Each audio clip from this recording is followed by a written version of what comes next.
So The Last of Us Part 2 came out not that long ago, and, oh, wow. Oh my god. It's not doing so well. Like, holy crap, people really hate this game. I read a lot of reviews, and almost all of them were negative. The only people that I saw giving this game a positive review were game critics.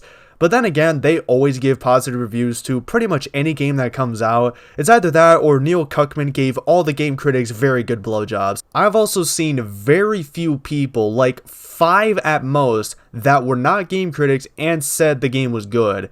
And that is it. Everybody else says it sucks, including me, because let's be honest, the game does suck. Anyway, there are a few things that happen in The Last of Us Part 2 that I want to talk about in this video, and there are spoilers, so if you don't want to get spoiled and want to experience the dumpster fire that is The Last of Us Part 2 story for yourself, then I'm going to give you 5 seconds to click off this video. 5, 4, 3, 2, 1, 0. Alright, let's do this. The first thing that I want to talk about is Joel and Ellie and how their characters were ruined. Let's start off with Joel. They completely ruined his character. He went from this smart badass who could easily detect if something was wrong to this dumb old guy who can't detect a trap to save his life, and that's what ends up getting him killed. Joel trusts this completely random group of strangers, tells them who he is, gets surrounded by them, and doesn't even consider the fact that it could possibly be a trap. And when it comes to Ellie, she went from this young girl who cared about others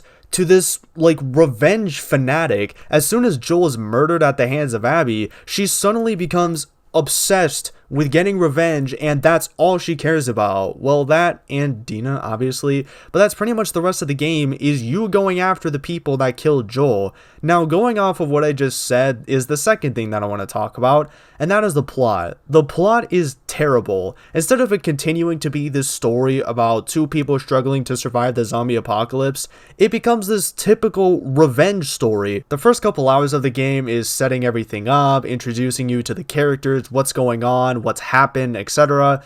Then as soon as Joel dies, it becomes this stupid revenge story, and it's like they don't even give us time to mourn, because about 5 minutes after Joel is murdered, Ellie is suddenly like, oh, I'm gonna hunt them all down and you can't stop me, blah blah blah.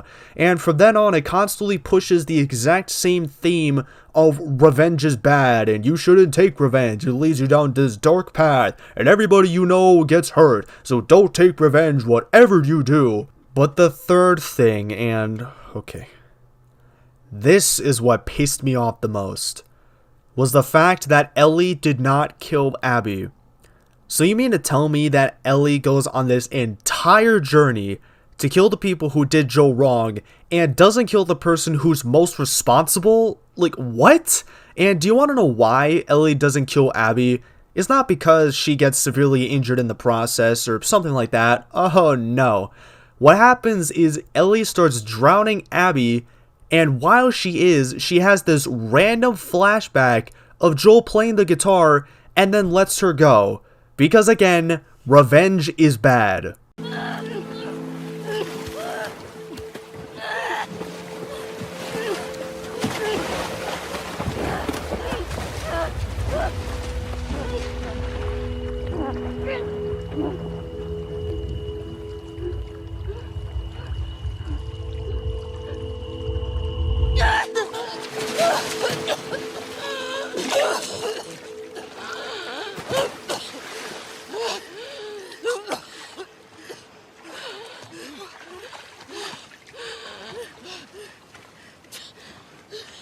What kind of writing is that?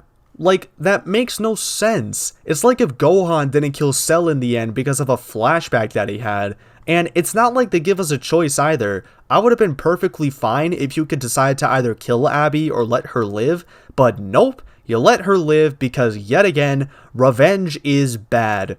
The ending to this game is so terrible, and the final fight between Ellie and Abby oh boy, the final fight itself is terrible. I'm not even going to describe it. I'm just going to play a clip of the fight and let you guys see for yourselves.